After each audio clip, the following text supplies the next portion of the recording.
Alexandria, planning of the city.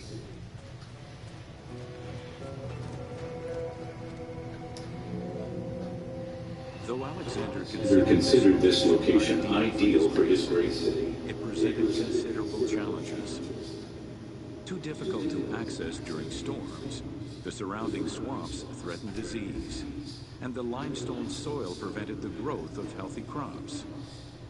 However, due to the influence of his mentor Aristotle, Alexander the Great recognized that the true value was its strategic emplacement.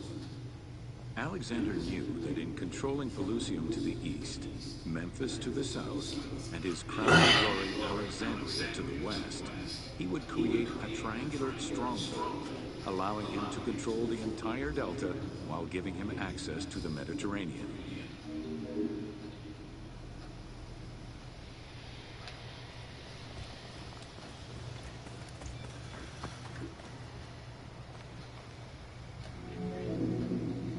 The great walls of Alexandria had a humble beginning.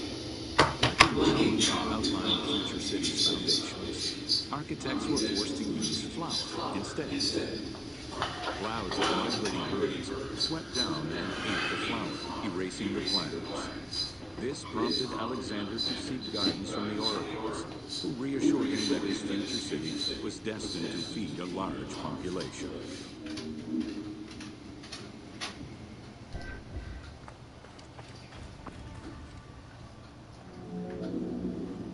Excavations led by Mahmud Bey of Falaki in the 19th century revealed that the wall enclosure measured approximately 5.2 kilometers in length and 2.2 kilometers in width. It was roughly 9 meters in height.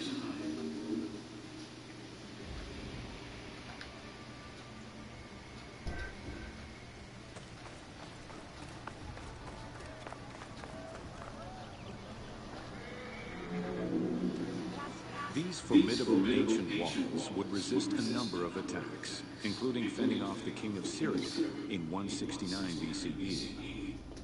It wasn't until 295 CE that they eventually fell to Roman Emperor Diocletian, and this only after 8 months of relentless assault.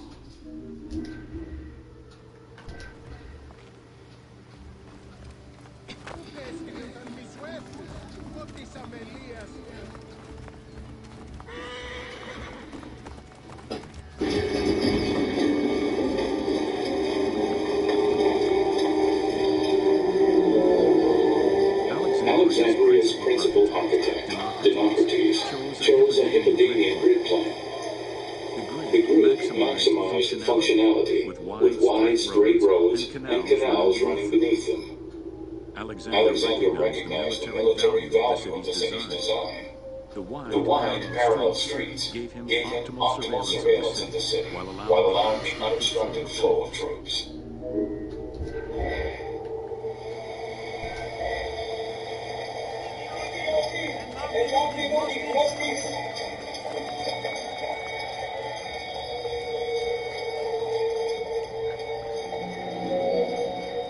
A central corridor ran from the Mediterranean's north down to Lake Mareotis to the south.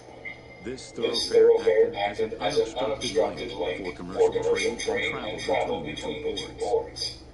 Many of the streets were bordered with grand buildings and parks, including Canopic Street, with its impressive gate bordering the eastern end.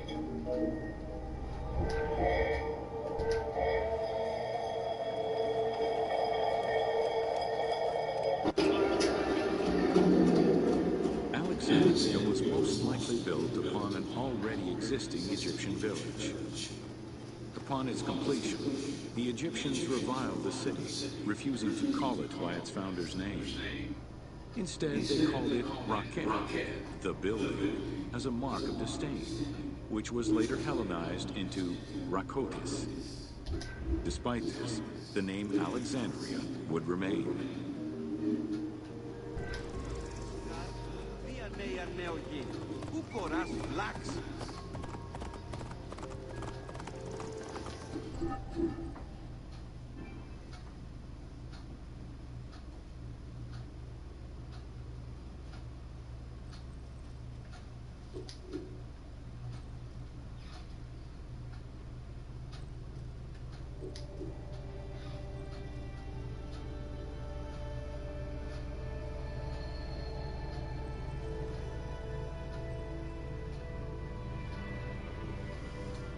Oh,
I see.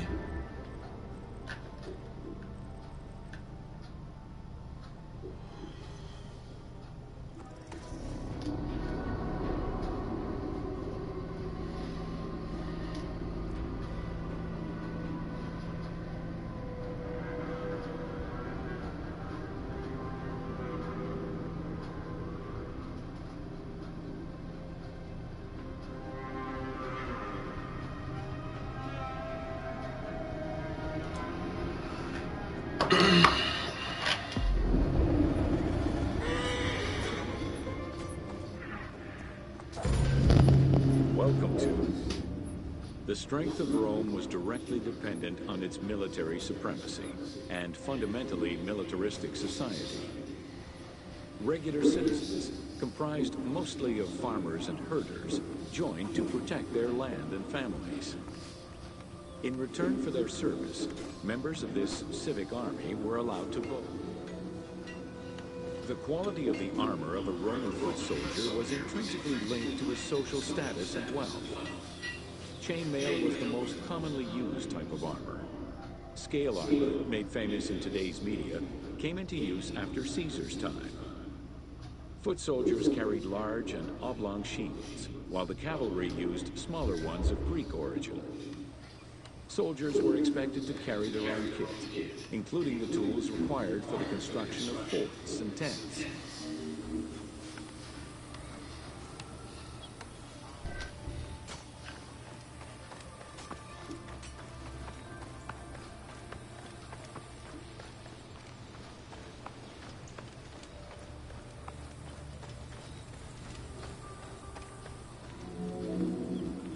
Roman soldiers used the same types of weapons. The stomach and face were the most targeted parts of the body. As such, a legionary was equipped with two close combat weapons, a dagger and a short sword, known as a gladius. One of the most ingenious Roman weapons was the javelin. Its pyramid-shaped tip pierced the body, while its iron shank was designed to break upon impact, stopping the enemy from throwing it back.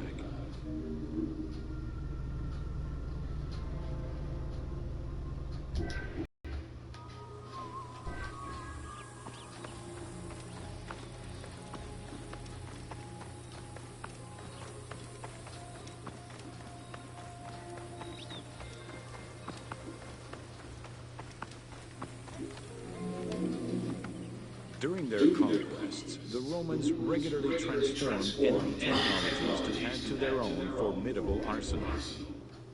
After capturing a Carthaginian vessel, the Romans adopted its better features and constructed a superior fleet of ships. Adapting heavy artillery designs from Greek models aided the Romans in building catapults and ballistae. The latter became an iconic symbol of Roman warfare.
Welcome to the Gladiator Arena.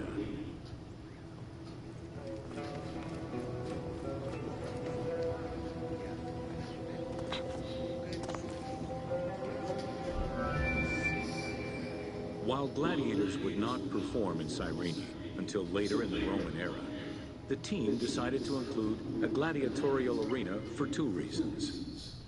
First, they believed it was important to portray this aspect of Roman life. And second, they felt it would add interesting gameplay possibilities.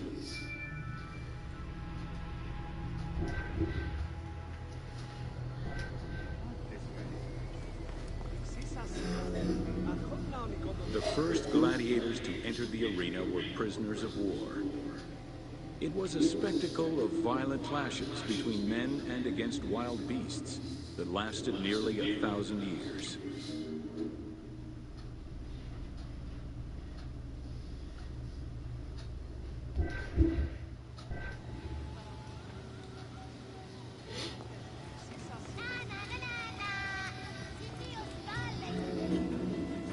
Eventually, volunteers began to enter the ring.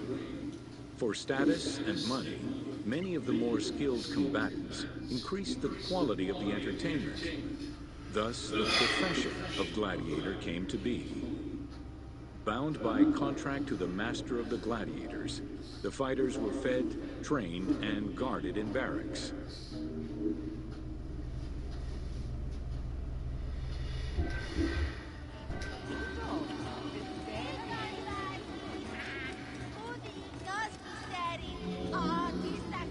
Gladiators were separated into heavy and light armored fighters, each with their own set of specific armor and weapons.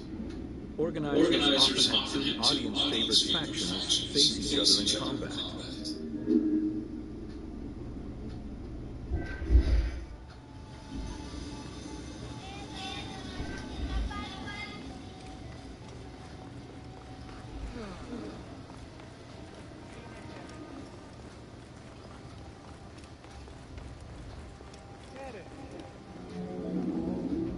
The events were highly organized.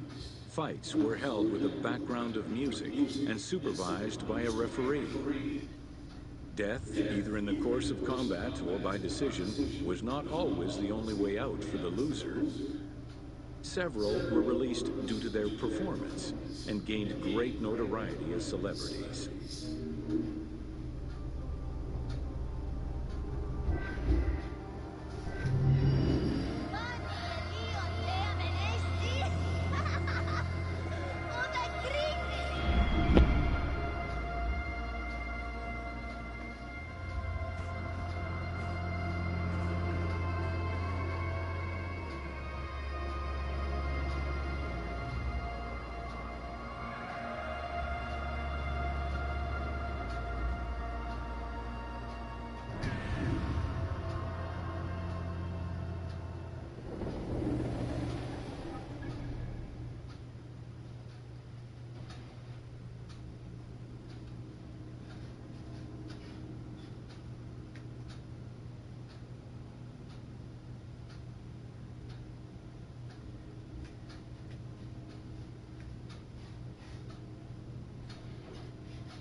Welcome to the Step Pyramid Complex of Djoser.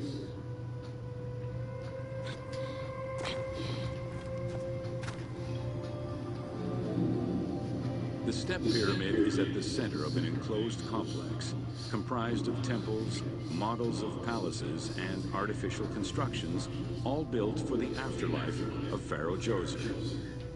The funeral complex itself covers 50 hectares and is located on the highest point of the Saqqara Plateau. It's clear from the elaborate detail and scale of the complex that this was a technological marvel of its time. The only fragment of information regarding the design plans of the complex was discovered on a section of stone containing an architectural sketch of a vault.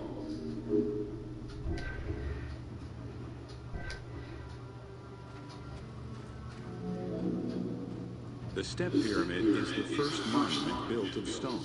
Standing at 60 meters high, it was the tallest of its time. Built 4,700 years ago, it was originally intended as a mastaba, which was a flat-roofed rectangular tomb. Its famous architect, Imhotep, may have felt this was too humble for the great Pharaoh Djoser and began to add the steps.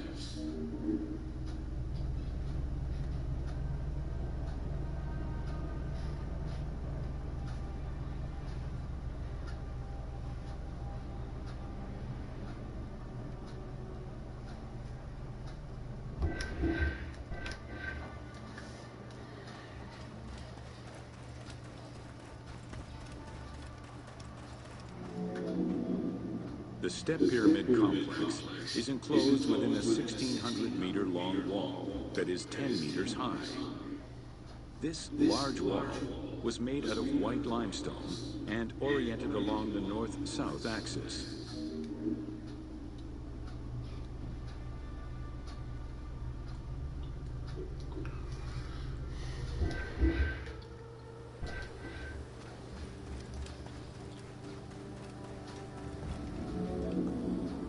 While there are 14 doors, only its eastern door was intended to accommodate the living. The remaining false doors were built as portals for the king's car to pass through. Along with false doorways, the walls were designed with bastions and steeples resembling a defensive wall. The positioning of these design elements suggests that they were related to the Hebset festival.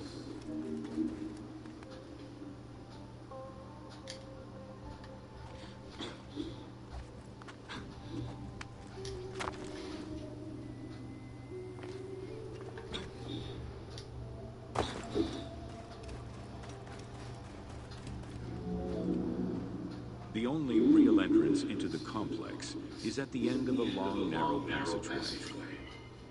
This enclosure has a stone canopy carved to resemble wooden logs. At the end of the passage is a large opening. Meant to resemble a doorway, it has carved doors and hinges that are permanently open and immovable.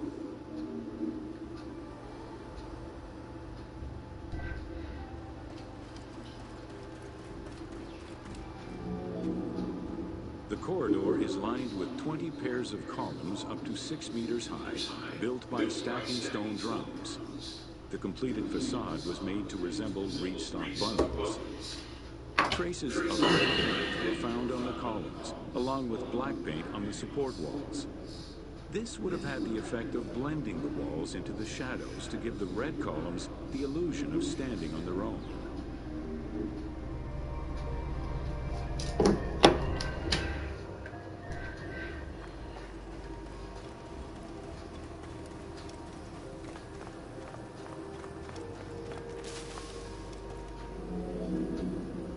Chambers are located on either side of the columns and are thought to be chapels representing the provinces of Upper and Lower Egypt. According to some Egyptologists, the arrangement of the rooms may be symbolic of jurisdiction and judgment.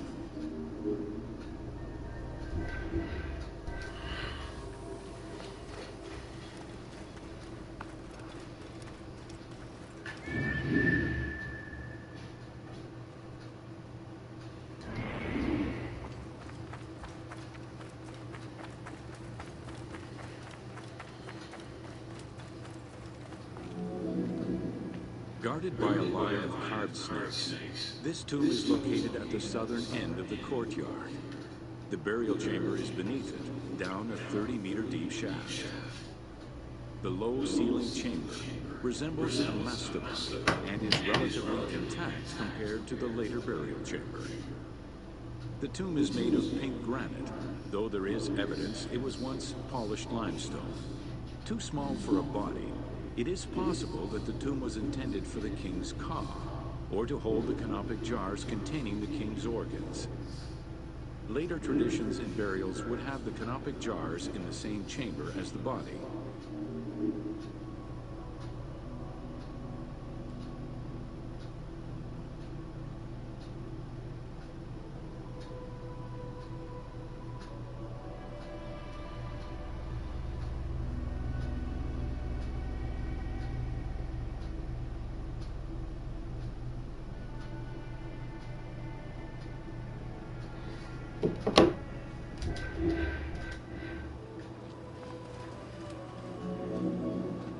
A polished limestone staircase leads west from the tomb to underground apartments. Some of these rooms were intended to accommodate the king and his family in the afterlife. Many large jars of pottery were found, including some that still had deposits of beer, milk, and oil inside them. The false doorways are decorated with reliefs of the king taking part in rituals. In these reliefs, he is seen carrying agricultural tools, running, and performing a ritual for the reanimation of the deceased.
The architect Imhotep chose stone as a building material in order for the complex to last. Following the completion of the initial mastaba, Imhotep devised a burial of more ambitious dimensions. He set about stacking mastabas on top of each other. Evidence